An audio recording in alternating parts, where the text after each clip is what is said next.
When I look at this problem, I see that it's an equation with an equal sign. The directions say solve, which means I need to find any value that makes the equation true when it's substituted for the variable x. Since this is an equation, I can multiply both sides by the same expression. Since this equation involves fractions, I'm going to want to multiply by the lowest common denominator, or LCD, so that I can clear the fractions. The LCD needs to contain any factor that's part of an individual denominator. The first denominator, x minus 1, since that's a minus, those aren't factors. Factors are things that are multiplied together. So the whole x minus 1 is going to have to be part of my LCD. The second denominator, that's also a minus, x squared minus 1. So those aren't factors either, but I need to think about that a little bit. I can actually factor x squared minus 1. That's that thing we call the difference of two squares. So I'm going to rewrite this problem a little bit. I'm going to leave the first fraction alone, but then the second fraction I'm going to factor the denominator. So I can factor the difference of two squares into two binomials, so two sets of parentheses. The x squared has to be x times x. The 1 has to be 1 times 1. And remember, the difference of two squares, there's that special pattern where one of them is plus and one of them is minus. So my LCD, if I write that down to just sort of remind myself what that's going to be, I'm going to have to multiply both sides by x plus 1 and by x minus 1.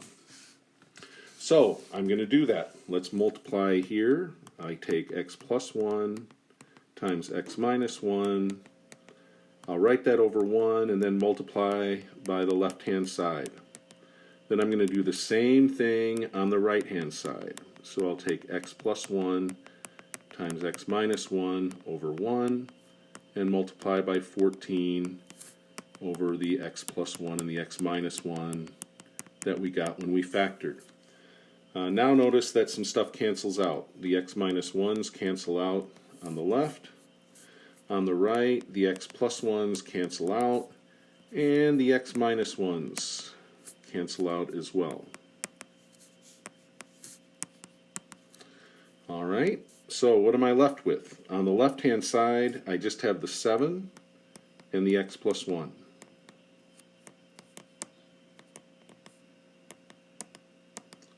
Alright, that x didn't want to write. On the right-hand side, almost everything cancels out. I'm just left with 14. So now I distribute on the left. I get 7 times x, and then 7 times 1 is just 7. I'm going to go ahead and subtract 7 from both sides so that I can get x by itself. We get 7x equals 7. And then I'll go ahead and divide both sides by 7. And that leaves me with x equals 1.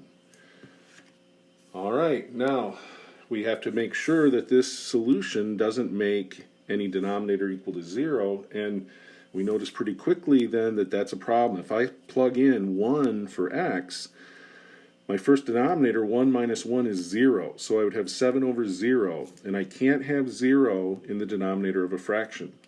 So in this case, what that means, we thought x equals 1 was going to be a solution. It's really not. This is sometimes called an extraneous solution.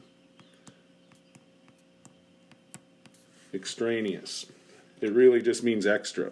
So this solution doesn't check. I can't include that as an actual solution.